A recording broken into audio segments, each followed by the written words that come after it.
Lectura del Santo Evangelio según San Juan. En aquel tiempo Jesús dijo a los judíos: Yo soy el pan vivo que ha bajado del cielo. El que coma de este pan vivirá para siempre, y el pan que yo les voy a dar es mi sangre, para que el mundo tenga vida.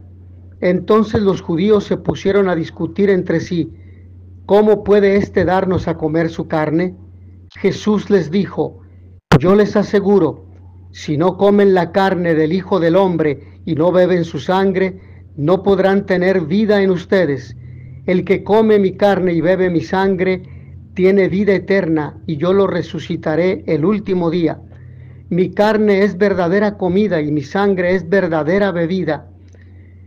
El que come mi carne y bebe mi sangre permanece en mí y yo en él. Como el Padre que me ha enviado posee la vida y yo vivo por él, así también el que me come vivirá por mí. Este es el pan que ha bajado del cielo. No es como el maná que comieron sus padres, pues murieron. El que come de este pan vivirá para siempre. Palabra del Señor. Yo soy el pan vivo, dice el Señor. Las lecturas de estos domingos, del domingo 18 al 21 del tiempo ordinario, están tomadas del discurso joánico del pan de vida, un discurso de notable relevancia en la tradición cristiana. Juan en su Evangelio sustituye con él la institución de la Eucaristía durante la última cena, relatada por los sinópticos. Este largo discurso quiere movernos a lo fundamental de la vida cristiana, el encuentro personal y la identificación con Jesús, algo que solo es posible cuando comemos su carne y bebemos su sangre. No hay otro pan que nos da la vida eterna, solo el cuerpo y la sangre de nuestro Señor Jesucristo. Su palabra, su cuerpo, el culto eucarístico, donde actualizamos el misterio pascual, es decir, su muerte y resurrección, nos dan la vida eterna. Se nos ha contado cómo este modo de hablar del propio Señor provocó en unos la fe del seguimiento y en otros la perplejidad, el escándalo y el abandono. No entendieron, no creyeron, no comprendieron. Aún hoy, fuera de las comunidades cristianas, las palabras eucarísticas del Señor Jesús y de la Iglesia suscitan incredulidad e indiferencia. Incluso entre muchos cristianos, la inercia y la costumbre han ido haciendo de la Eucaristía el mero cumplimiento de una prescripción legal o la simple reiteración de un rito. Muchos no comulgan, no creen. Muchos comulgan en pecado porque no consideran que a quien están comiendo es al Señor mismo, y por lo tanto, como dice San Pablo, comen su propia condenación por comulgar en pecado. Con ello se ha diluido su auténtico sentido, el encuentro y la identificación con Jesús. ¿Dónde nos situamos nosotros? ¿En la perspectiva de la carne, que según Jesús no sirve para nada, o en la del Espíritu, que es quien da vida? En Juan capítulo 6, versículos 66, 63. Se nos ha recordado la necesidad de que pasemos de la Eucaristía sacramental a la Eucaristía existencial, es decir, hacer vida lo que comemos, al Señor que nos da la vida, que nos da la gracia, que nos da la unidad, es decir, al perdón, a la reconciliación, al amor, a la fe, a la alegría de vivir, a compartir las cosas buenas que Dios nos ha dado con todos los demás. Bien está que creamos en la presencia real del Señor en el pan que compartimos, pero cuando esa fe, o para que esa fe no decaiga en mera doctrina, lo que ocurre cuando olvidamos el espíritu de lo que Jesús hizo y dijo, su apuesta por la vida, por nuestra vida. Ojalá al volver a escuchar estos domingos este discurso del pan de vida, caigamos mejor en la cuenta de lo que Jesús nos quiere decir con él. Estamos ante un discurso que en la realidad cristiana es mucho más que un discurso. ¿Por qué? Pues porque un discurso es algo que pretende ilustrar nuestras mentes, mientras que Juan, con este contexto, quiere alentar nuestras vidas, quiere alimentar e impulsar nuestra fe, nuestra esperanza y nuestra caridad. En él, Jesús se autoproclama sustentador de la vida de sus seguidores, dándonos no solo razones y fuerzas para vivir, sino dándosenos él mismo como alimento que nos mantiene vivos y en la senda de la vida, la presente y la futura, alimentando nuestra fe, nuestra esperanza y nuestro amor por los demás. Él es el pan vivo que ha bajado del cielo. El que come de este pan vivirá para siempre. Y el pan que yo daré es mi carne para la vida del mundo. Juan 6:51. Comer el cuerpo y beber la sangre de Jesús no es una mera metáfora, no es una simbología, ni solo el rito religioso cristiano por excelencia, sino lo que sostiene y da un sentido nuevo a nuestras vidas. En la tradición católica es tan fuerte la fe en la presencia real de Jesús en el pan y en el vino compartidos, que hemos rebuscado en los lenguajes culturales categorías con las que hacernosla más comprensible, transubstanciación, o de maneras menos completas, aunque no del todo erróneas y desacertadas, pero transubstanciación es lo fundamental, porque queremos evitar errores teológicos, errores de vida. Con todo, aún aceptando la presencia real del Señor en la Eucaristía, no se trata tanto de comprender lo que pasa en ese pan y en ese vino cuanto son consagrados repitiendo las palabras de Jesús, porque no es un problema para la física, la química o las metafísicas sustancialistas, cuanto lo que pasa en nosotros después de compartir el pan consagrado, si de veras nos consagra una vida nueva y mejor, si nos da la vida eterna, la que procede del Espíritu y no solo de nuestra biología, y no de ella, sino del Señor, porque es gracia del Señor, es gracia de Dios. Es Cristo quien vive en mí. Hemos escuchado en la carta a los Gálatas en el capítulo 2, versículo 20, comer el cuerpo y beber la sangre de Jesús. En esas palabras, Jesús expresa que quiere identificarnos con su persona entera, incorporarse a nuestra existencia, o dicho de otro modo, que nosotros nos incorporemos a la suya. Esto significa quedarse con nosotros en la Eucaristía, que algo cambie en nosotros cuando la celebramos, que cada vez se vaya haciendo más nítida la imago Christi en nosotros, que seamos otro Cristo, porque Él nos comparte su vida, su amor, y porque nosotros compartimos su vida y su amor con los hermanos, en el perdón y en la reconciliación. Como dice San Pablo escribiendo a los Gálatas, es Cristo quien vive en mí, ya no soy yo quien vive en mí.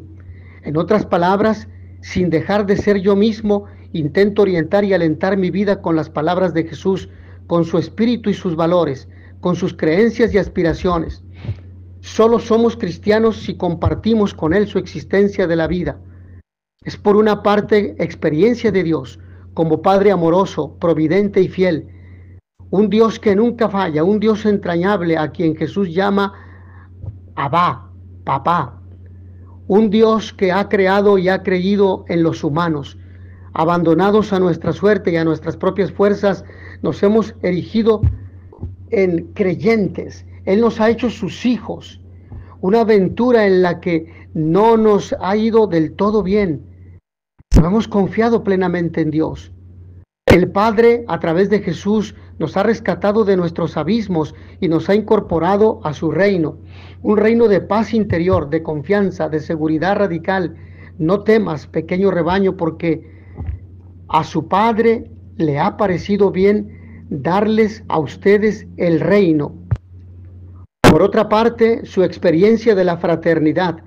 A lo largo de la historia hemos comprobado frecuentemente, en medio de mucho dolor, cómo el hecho de considerarnos superiores unos a otros, personas y pueblos, genera desdichas, envidias, injusticias, fraudes, corrupción. Jesús ve las cosas de otra manera. Ustedes son todos hermanos, nadie es superior, y el que quiera ser el mejor o el superior, que se ponga al servicio de los demás. Ni meros socios amables, ni cohabitantes competitivos, ni lobos para el hombre, como nos definió Hobbes.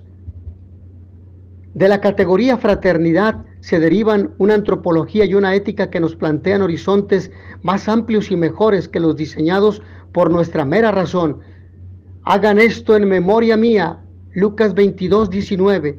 La Eucaristía mantiene viva en nosotros la memoria de esta experiencia de Jesús.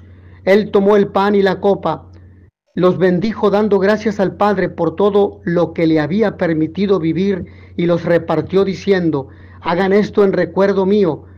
Me ha gustado una versión contemporánea de la Biblia que lo traduce así: hagan esto para que se acuerden de mí. ¿De qué nos acordamos cuando celebramos la Eucaristía?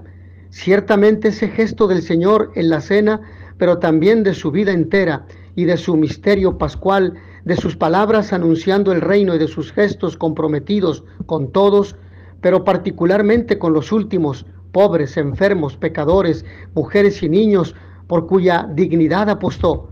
Con sus palabras eucarísticas Jesús nos encarga hacer no solo pensar o sentir. Su discurso del pan de vida apunta tanto a que le asimilemos a Él en nuestro interior como a que demos continuidad a sus compromisos de fraternidad en nuestro exterior. Es pan para que nos sintamos vivos y servidores de la vida de nuestros hermanos. ¿Qué nos aporta acordarnos en la Eucaristía de la vida de Jesús para sostener y orientar la nuestra? ¿Qué nos enseñan para la vida cotidiana los gestos de sentarnos como iguales en una mesa, en una misma mesa, recibir y compartir el pan de la Eucaristía y escuchar las palabras de Dios, no solo las nuestras? Y por ello la comunión de vida con el Hijo. El Evangelio de Juan lleva a su punto culminante del discurso del pan de vida, porque aparecen con un realismo indiscutible los elementos sacramentales de la Eucaristía. Es probablemente el texto más explícito sobre este sacramento que se practicaba en la comunidad, por el que probablemente eran criticados los cristianos. Juan no nos describe la institución de la Eucaristía en la última cena. Por ello los especialistas han visto aquí el momento elegido por el evangelista para poner de manifiesto sus ideas teológicas sobre este sacramento que hace a la comunidad. En este momento se usa el verbo trochein, comer. En el tema del maná, en los versículos anteriores se ha usado el verbo phrayein, que tiene un verdadero sentido sacramental, ya que comer la carne y beber la sangre no pueden hacerlo los humanos. Está prohibido, nos dice Levítico en el capítulo 17, versículo 10. Más que en sentido simbólico sacramental, el valor semítico de la palabra carne sirve para designar la condición humana, la vida humana del Hijo de Dios. Nos encontramos ante la radicalización del discurso de Cafarnaúm. La carne, en este caso, es lo mismo que el cuerpo, y el cuerpo representa a la persona y la historia misma de Jesús, que se ha sacrificado y entregado por el mundo. El autor nos pone frente al sacrificio redentor de la cruz, sin mencionarlo directamente, más que por medio de dar o entregar. El sentido del comer al Hijo del Hombre es una expresión de muchos quilates, que apunta a poseer su vida, su palabra, sus opciones, sus sentimientos filiales. Este es el desarrollo lógico y teológico de todo lo anterior, aunque bien ha podido ser añadido en un segundo momento de la reflexión de este Evangelio, que no se ha compuesto de una sola vez. Es una comunión con su vida, es esa vida que se entrega por todos los hombres y que la Eucaristía vuelve a entregar como el resucitado. Si el Hijo viene por el Padre que le entrega su vida, Nosotros vivimos por Jesús que nos entrega la que ha recibido. Es todo, pues, un misterio de donación al que acontece en la realidad de la Eucaristía. De ahí que sea el sacramento que nos va resucitando día a día para que la muerte no sea nuestro destino, sino que nuestra meta es tener la vida de Jesús, la vida que Jesús posee ahora como Señor de la muerte. Ahí reside la sabiduría del misterio de la Eucaristía en la comunidad, ser una donación sin medida. En Juan este discurso está en sintonía con el mismo misterio de la encarnación. Es posible que muchas expresiones muestren un realismo exagerado para explicar lo que, siendo real, se lleva a cabo de forma sacramental, porque es real la donación de la vida. Por lo tanto, Eucaristía. La Eucaristía, pan de vida, nos da la vida eterna y nos conduce a la resurrección que el Señor ya ha experimentado y que quiere compartir con nosotros y que lo ha hecho por medio del bautismo. Mis hermanos, que a todos ustedes el Señor los bendiga y les dé la paz. In notitia veritatis proficere, pax et bonum. Buona domenica a tutti.